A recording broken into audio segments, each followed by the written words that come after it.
Akkuma beekamu gara Oromiyaa keessa kan konkolaachisu Oromoodha. Konkolaachisaan Oromoodha, gargaaraan konkolaachisaa Oromoodha. Inni to'ataan yookaan tiraafikillee Oromoodha. Oromoo isaarratti kan akkas yaadu qaamni biraa dhufee nuu yaada jechuun baay'ee ulfaata. Baay'ee ulfaata. Kanaaf eenyuyyuu Oromoo ta'ee Oromoo irratti inni daba hojjetu dhumisaa gaariin ta'u. Keessattuu Oromoo irratti daba akkasiis hojjetu. Osoo innis beeki maatiin isaa achuma keessa jiru bara. Lafa cunqurfamaa sana keessa jiru. Abbaan isaa haati isaa achi jiru. Kana keessatti Oromoo irratti dhufee inni akkas ta'u kuni nuti nama biraa komachuun nurra hin jiraatu. Konkolaachisaan Oromoo argatee afaan Oromoo dhagaa argatee ituu rakkoo jiru. Waan si ajaa'ibu abbaan konkolaataa kan inni fudhatu isa nama 16 baata yoo ta'e kan nama 16 fudhata.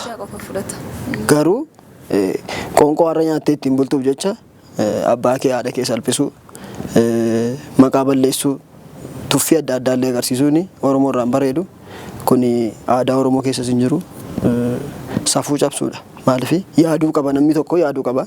Uummatni kun rakkoo akkamii keessa jira.